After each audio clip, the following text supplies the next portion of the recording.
Friends இன்னைக்கு நம்ம வந்து பாவக்காய் கிரேவி தான் செய்ய போறோம். அது எப்படி கசப்பு இல்லாம செய்யறது அப்படினு பார்க்கலாம். நிறைய பேர் குழந்தைகளுக்கு வந்து ஸ்வீட்லாம் கொடுத்துருப்போம் இல்லையா. இந்த பாவக்காயை வந்து கசப்பு இல்லாம செஞ்சு கொடுத்தோம் அப்படினா வந்து கண்டிப்பா வந்து வயித்துல வந்து புழு பூச்சி எதுவுமே வைக்காது. ஸோ அதுக்காக தான் நம்ம சேனலை புதுசாக பார்க்கீங்க அப்படின்னா சப்ஸ்கிரைப் பண்ணிட்டு கூட இருக்க பெல் கிளிக் பண்ணிட்டு வீடியோ ஸ்கிப் பண்ணாமல் பாருங்க. வாங்க நம்ம வந்து பாவக்காய் கிரேவி எப்படி செய்யலான்றத பார்க்கலாம். இதுக்கு நான் வந்து குட்டி குட்டி பாவக்காய் வந்து வாங்கினேன். அதை வந்து கட் பண்ணி எடுத்து வச்சுருக்கேன். பெரிய பாவக்காய் இருந்தால் உள்ளே விதை இருக்கும். விதை இருந்துச்சு அப்படின்னா இந்த மாதிரி எடுத்துட்டு ரிமூவ் பண்ணி எடுத்துக்கோங்க. ஏன்னா கொட்டை வந்து சாப்பிட்றதுக்கு வந்து கொஞ்சம் டிஸ்டர்ப் பண்ணும். பாப்பா அப்பா அப்பாங்கிறா தூங்கிட்டு இருக்கா முழிச்சிட்டாளா பாப்பா? முழிச்சிட்டாளா? சரி இரு இந்த பிள்ளை எடுத்துட்டு வரேன். தூக்கிட்டு வந்துட்டாரு. தூங்கிட்டு இருந்தா தூக்கிட்டு வந்துட்டாரு. இப்போ வந்து பாவக்காய் வந்து 2-3 தடவை நல்லா வாஷ் பண்ணி எடுத்துக்கோங்க. நல்லா வாஷ் பண்ணி எடுத்ததுக்கு அப்புறம் தான் அதோட கசப்பு தன்மை போகும். அதுக்கப்புறமேட்டு நான் வந்து 2-3 தடவை கழுவிட்டுறேன். பாப்புக்குட்டி இங்கே பாருங்க பாப்பா முடிச்சிட்டா. பாப்பா ஹாய் சொல்லிடுமா. தூக்க கலக்கம். இந்த மாதிரி 2 தடவை கழுவுனதுக்கு அப்புறமேட்டு இந்த மாதிரி புழிஞ்சு எடுத்துக்கோங்க. புழிஞ்சு எடுத்துட்டு இந்த மாதிரி ஒரு பாத்திரத்தில் போட்டுட்டு அதுக்கப்புறமேட்டு பாருங்களா தண்ணியே கிரீன் கலர்ல மாறி அது சாயம் போடுவாங்க. நீ பாவக்காய் பச்சையா தெரியணும்னு சாயம் போடுவாங்க. சரி ஓகே. இப்போ நம்ம வந்து 2-3 தடவை நல்லா வாஷ் பண்ணிட்டோம். இப்போ எதுக்கு வந்து சால்ட் போட்டு நல்லா பிசைஞ்சு வைக்கிறோம் அப்படின்னா வந்து நல்லா சால்ட் போட்டு பிசைஞ்சு வச்சாதான் இந்த பாவக்காயில் வந்து உப்பு நல்லா சாவரும் அப்படின்றக்காக நம்ம வந்து இப்போ நல்லா உப்பு போட்டுடலாம். ஒரு 1/2 ஸ்பூன் அளவுக்கு வந்து நான் உப்பு சேர்த்துட்றேன். உப்பு சேர்த்துட்டு நல்லா இந்த மாதிரி பிணைஞ்சு வச்சுக்கோங்க. நல்லா பிணைஞ்சு வச்சாதான் அந்த உப்பு போய் அந்த காயில் வந்து சேரும். என்ன பாப்பா தூங்கி எந்திரிச்சிட்டியா? எந்திரிச்சாச்சு. இப்போ வந்து ஒரு 5 நிமிஷம் அது அப்படியே இருக்கட்டும். நம்ம அதுக்குள்ளேயே வந்து எண்ணெய் ஹீட் பண்ணிடலாம். இதில் வந்து ஒரு 2 ஸ்பூன் அளவுக்கு வந்து ஆயில் விட்டுருக்கேன். இந்த 2 ஸ்பூன் அளவு வந்து எண்ணெய் வந்து நல்லா காயட்டும். காய்ஞ்சதுக்கு அப்புறமேட்டு நம்ம இந்த சால்ட்டில் வந்து அந்த பாவக்காய் வந்து நல்லா பிசைஞ்சு வச்சுருக்கோம் இல்லையா, அதை நல்லா போட்டு நம்ம வறுத்து எடுத்துடலாம். அப்போதான் வந்து அந்த கசப்பு தன்மை தெரியாது. நம்ம வறுத்து எடுத்துட்டோம் அப்படின்னா கசப்பு தன்மை. வாயில் 2 பக்கெட் என்ன உதட்டில் அப்படியே இது வெள்ளை வெள்ளையா? இது என்னது? ஒன்றும் இல்லை, நான் ஒன்று அரிசி சாப்பிட்டேன். என்னது? அரிசி. இப்போ கல்யாணத்துக்கு மழை வரும். எனக்கு தான் கல்யாணமே ஆயிடுச்சு அப்படின்னு சொல்லுவாங்க. என்ன பாப்பா திகா பாப்பா அம்மாவுக்கு கல்யாணம் ஆயிடுச்சா? கல்யாணம் ஆயிதான் பாப்புக்குட்டி பிறந்திருக்கா. கல்யாணம் ஆயிடுச்சா? சொல்ல மாட்டா முதல்ல அப்படின்னா. இப்ப வந்து எண்ணெய் நல்லா ஹீட் ஆயிடுச்சு. இதுல வந்து நம்ம பாவக்காயில வந்து சால்ட் எல்லாம் போட்டு நல்லா பிசைஞ்சு வச்சுக்கலாம். அதை வந்து போட்டுக்கலாம். நல்லா போட்டு நல்லா அந்த வறுத்து எடுத்துடலாம். அப்பதான் வந்து கசப்பு தன்மை தெரியாது. நல்லா நம்ம வறுத்து எடுத்துடலாம். அதை சரியா? பாவக்காய் சாப்பிடுவியா? வேணா சொல்லு. இல்லை சொல்லு. இப்போ பாவக்காய் வந்து நம்ம நல்லா வறுத்து எடுத்துட்டோம். இப்போ நம்ம வந்து ஒரு பிளேட்டில் மாற்றிடலாம். எப்படி இருக்கு பார்த்தீங்களா?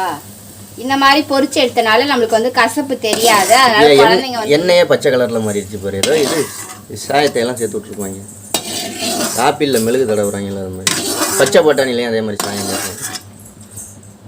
பாப்பா கூப்பிடுறேன். என்னன்னு பாருங்க. இங்கே வாங்க, அடி வாங்கிடுவீங்க. பாவக்காய் வந்து நல்லா நம்ம வறுத்து எடுத்தாச்சு. இதுலயே வந்து ஒரு 1/2 ஸ்பூன் அளவுக்கு வந்து கடுகு வெந்தயமும் வச்சிருக்கோம். அதை நம்ம சேர்த்துடலாம். இதே எண்ணெயிலேயே சேர்த்துக்கலாம். பாப்பு வாங்க. அவங்க தாண்டி விளாண்டுட்டு இருக்கான். இப்போ வந்து கடுகும் வெந்தயமும் வந்து நல்லா நம்மளுக்கு வெடிச்சிருச்சு. அதுக்கப்புறமேட்டு ஒரு கொத்து கருவேப்பிலை வச்சுருக்கோம். அந்த கொத்து கருவேப்பிலையும் சேர்த்துடலாம். அதை சேர்த்தாச்சு. அதுக்கப்புறமேட்டு ஒரு 4-5 பூண்டு பல்லை வந்து தட்டி வச்சுருக்கேன். அதையும் சேர்த்துடலாம். சேர்த்தாச்சு. அதுக்கப்புறமேட்டு நம்ம நறுக்கி வச்சுருக்க 2 பெரிய வெங்காயத்தை வந்து நம்ம சேர்த்துடலாம்.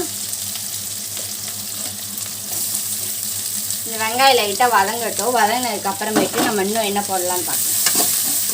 நல்லா வதக்கி எடுத்துடலாம்.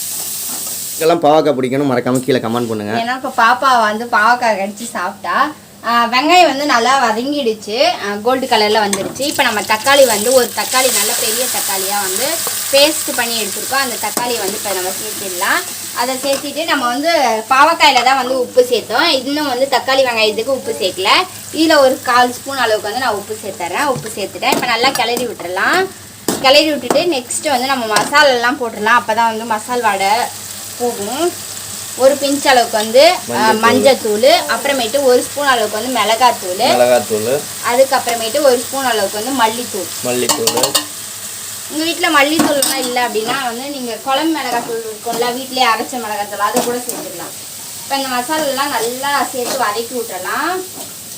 வதக்கி விட்டு ஒரு அரை டம்ளர் அளவுக்கு வந்து நம்ம தண்ணி ஊற்றிடலாம். தண்ணி ஊற்றி இதை நம்மளை கொதிக்க விட்டுடலாம். அப்போ தான் மசால் வாடையெல்லாம் போகும். நல்லா கொதிச்சு வந்ததுக்கு அப்புறமேட்டு நம்ம அந்த பாவக்காய் இதெல்லாம் சேர்த்துக்கலாம்.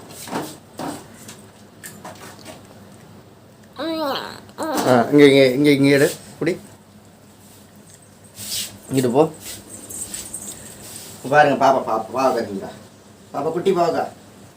உங்களுக்கு பாவக்காய் வந்து எப்படி செஞ்சா பிடிக்கும், பிளஸ் அதுக்கப்புறமேட்டு எந்த மாதிரி செஞ்சா பிடிக்கும், பாவக்காய் பிடிக்குமோ பிடிக்காதா அப்படின்றத கமெண்ட் பண்ணுங்க. இல்ல சொல்லு, காக்கா தூக்கிட்டு போச்சு சொல்லு. காக்கா தூக்கிட்டு போச்சு. இல்ல 2 கொம்பு வச்சிருக்கு மாடு. இல்ல சொல்லு, இல்ல சொல்லு. இங்க ஒரு கொம்பு, இங்க ஒரு கொம்பு. இப்போ குழந்தைங்க கூட பாவக்காய் சாப்பிடுது பாத்தீங்களா? ஆமா, இந்த மாதிரி செஞ்சு கொடுங்க, கண்டிப்பா ட்ரை பண்ணி சாப்பிடுவாங்க. பாவக்காய் இல்ல.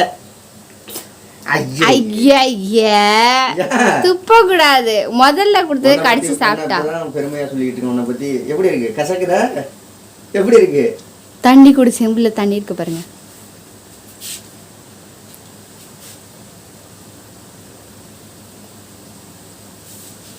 நம்ம ஊற்றின தண்ணியெல்லாம் கொதிச்சு நல்லா வந்து எண்ணெய் வந்து பிரிஞ்சு மேலே வருது. ஸோ இந்த மாதிரி இந்த எண்ணெயெல்லாம் வருது பார்த்தீங்களா? இந்த மாதிரி வந்ததுக்கு அப்புறமேட்டு நம்ம வதக்கி வச்சிருக்க பாவக்காயை வந்து இதில் சேர்த்துடலாம். சேர்த்துட்டு நல்லா கிளறி விட்டுறலாம். நல்லா கிளறி விட்டதுக்கு அப்புறமேட்டு நம்ம வந்து ஒரு லெமன் சைஸுக்கு வந்து புளி எடுத்து நல்லா வந்து கரைச்சி எடுத்து வச்சிருக்கோம். அதை வந்து இப்போ நம்ம சேர்த்திடலாம். இது இப்போ வந்து ஒரு 5 நிமிஷம் நல்லா கொதிச்சு வரட்டும். கொதிச்சு வந்ததுக்கப்புறம் நம்மளுடைய பாவக்காய் கிரேவி வந்து சூப்பராக ரெடி ஆயிரும். ஒரு 5 நிமிஷம் கழிச்சு நம்ம பாவக்காய் கிரேவி எப்படி வந்திருக்குன்றத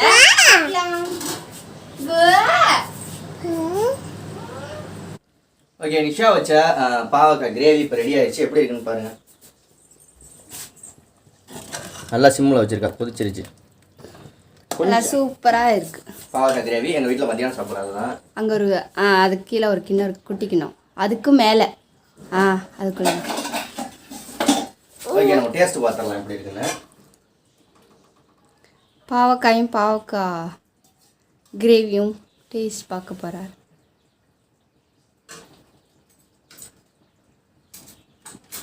ஓகே, ஸ்பூன் எடுத்துக்கோங்க.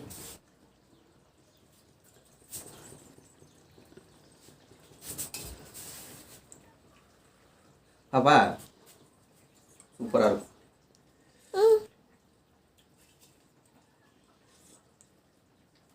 கிரேவியை பொறுத்த வரைக்கும் ரொம்ப கசப்பு தெரியல. புளியோட இது கொஞ்சம் அதிகமாக இருக்கு. கசப்புலாம் இருக்கு. பாவக்காய் எப்படி இருக்குங்க?